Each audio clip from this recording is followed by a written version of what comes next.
ශුද්ධබර මතයතුමාගේ සුවිශේෂයේ 18 වන පරිච්ඡේදයේ පළවෙනි වගන්තියේ සිට පස්වෙනි වගන්තිය දක්වාත් 10 වෙනි වගන්තියත් සැබෑ උතුම්කම. ඒ වේලේ ශ්‍රාවකයෝ ජේසුස් වහන්සේ වෙතට આવොත් ස්වර්ග රාජ්‍යයේ ඊටම උතුම් වන්නේ කවරෙක්ද යැසූහ. එවිට උන්වහන්සේ කුඩා දරුවෙකු තමන් වෙත කැඳවා ඔහුන් මැද සිටුවා මෙසේ වදාළසේක. සැබවින්ම මම ඔබට කියමි. ඔබ වෙනස් වී කුඩා දරුවෙකුම නොවුවොත් කිසිසේත් ස්වර්ග රාජ්‍යයට ඇතුළු නොවන්නාහුය. එබැවින් මේ කුඩා දරුවා මෙන් යටහත් වන යමෙක් ඇද්ද? ස්වර්ග රාජ්‍යයේ ඊටම උතුම් වන්නේ ඔහුය. තවද යමෙක් මාගේ නාමයෙන් මෙවැනි කුඩා දරුවෙකු පිළිගන්නේද? ඔහු මා පිළිගන්නේය.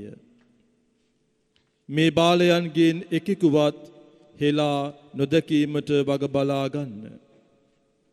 මන්ද ස්වර්ගයේ ඔවුන්ගේ දේවදූතයෝ ස්වර්ගයේ වැඩවසන මාගේ පියාණන් වහන්සේ ඉදිරියේ නිරතුරුවම සිටිති මම ඔබට කියමි.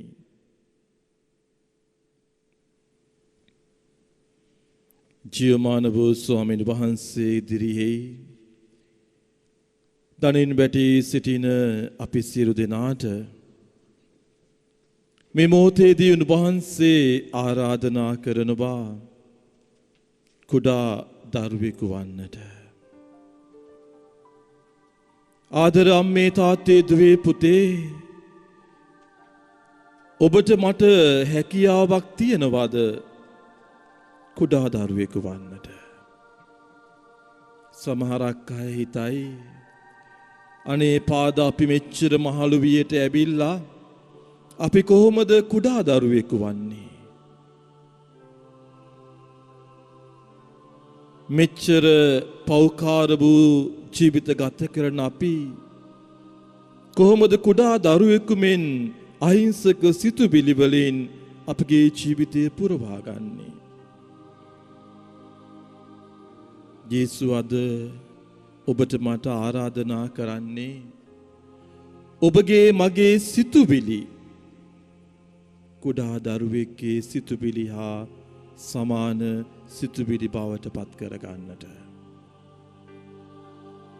ගොඩක් වෙලාවට අපි අත්දකිනවා චුටි දරුවෝ දෙන්නෙක් රණ්ඩු කරගත්තාම විනාඩියක් දෙකක් වැඩි වුණොත් විනාඩි 5ක් 10කින් පස්සේ මේ දෙන්න ආයෙත් එකතු වෙලා පෙරසේම ආදරයෙන් දයාවෙන් සෙල්ලම් කරනවා. මේක තමයි අදරම් මේ තාත්තේ දුවේ පුතේ පොඩි දරුවෙක්ගේ ජීවිතය තුළ අපි අත්දකින නිහතමානීත්වය.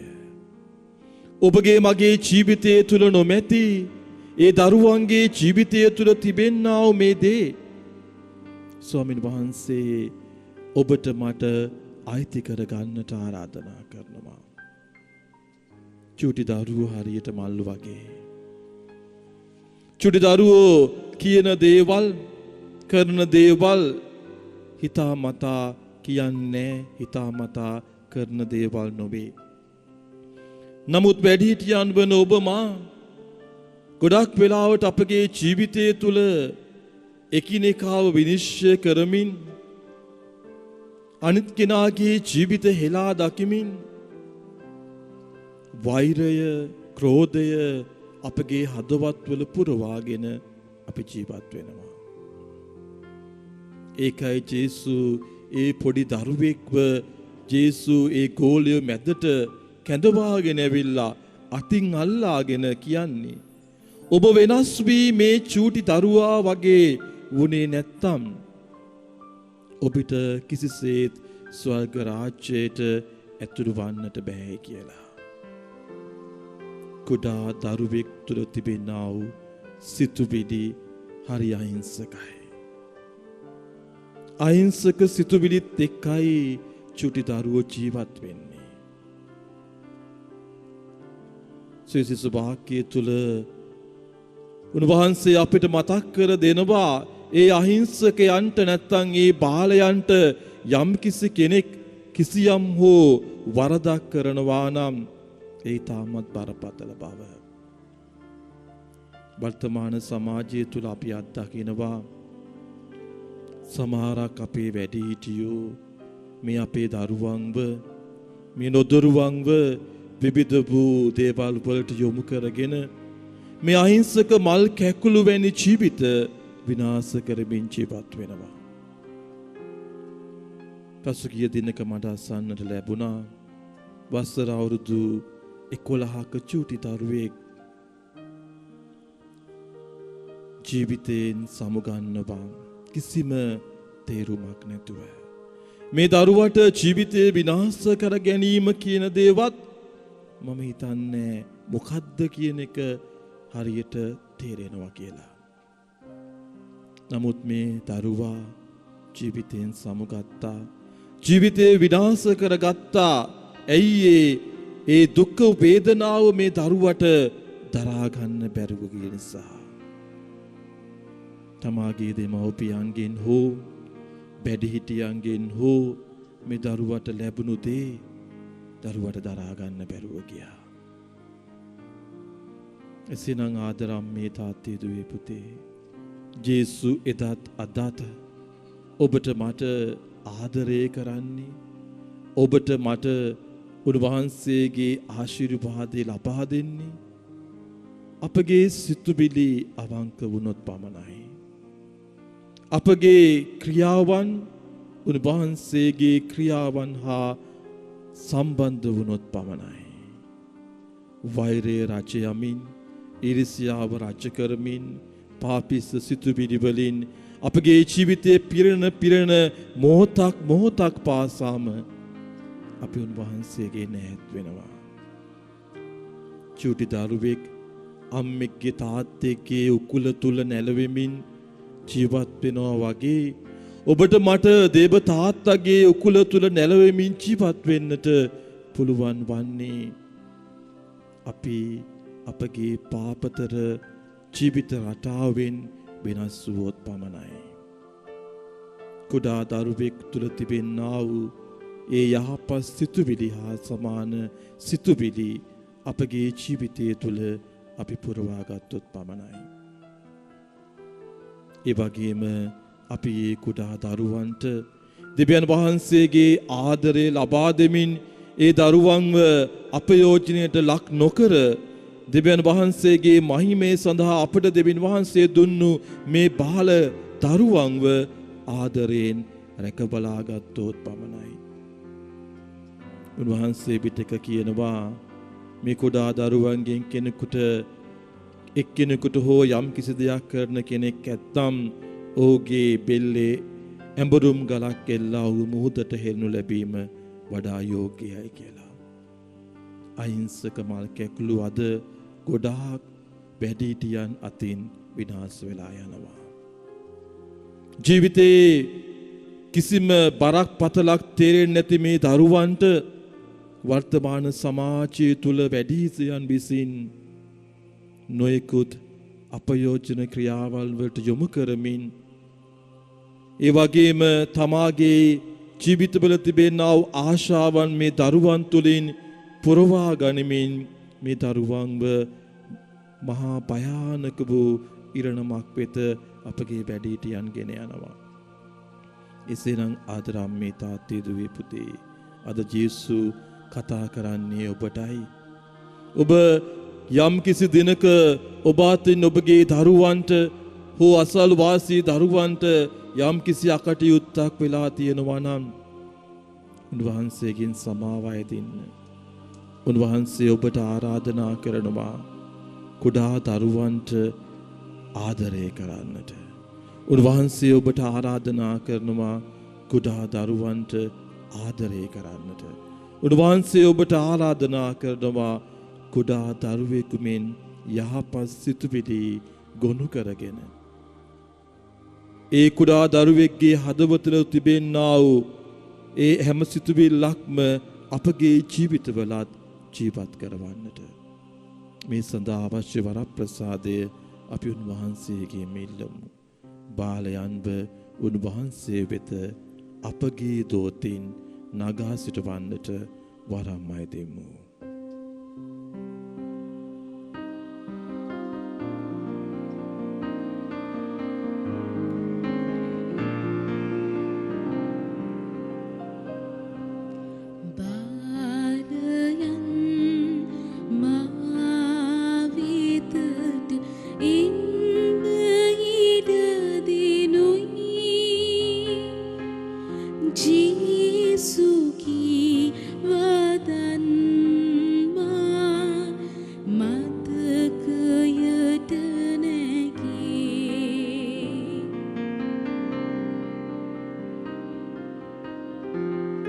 ජේසුගේ වදන් අපි ආයත කරගනිමු. කුඩා වූවන්ට ආදරය කරමින් ඒ කුඩා දරුවන්ව ජේසු වෙත ගෙන යන අම්මා කෙනෙක් තාත්තා කෙනෙක් වමු.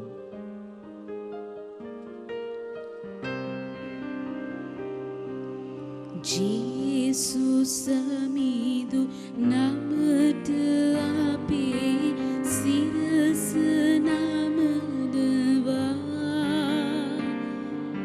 ජේසු සමිඳු හදට අපේ වද ඔසවනවා.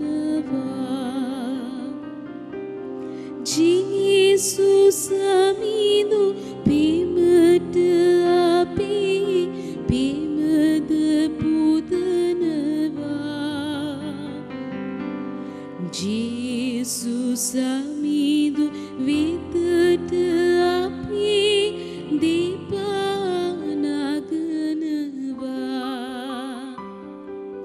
බාලයන් මා වෙතට එන්න ඉඩ දෙනුයි. ජේසු කී වදන් මා මතකයට නැගේ. චූටි දරුවෙක් අම්මා ළඟට දුවගෙන යනවා වගේ අප පවුලින් ඈත් වෙලා ජේසු ගාවට දුවගෙන යන්නට වරම් අය දෙමු.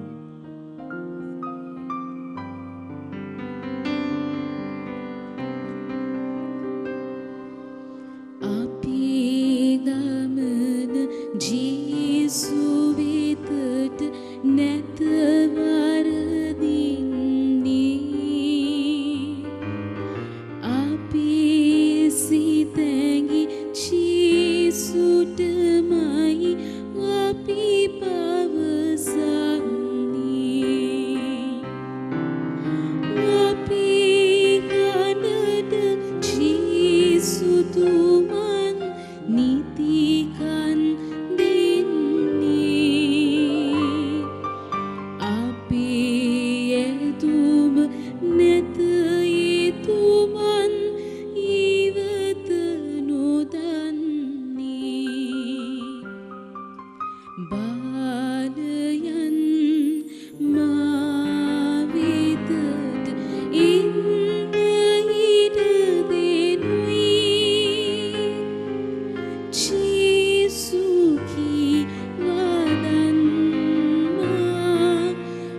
සිතුවිලි වලින් නියතමානී වූ සිතුවිලි වලින් අපගේ ජීවිතය පුරවාගෙන දුවමු ජේසු වෙත චූටි දරුවෙකු වගේ.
වහන්සේ ස්වර්ගයෙන් පූපය ඔවුන්ට දෙබා වදාළසේක.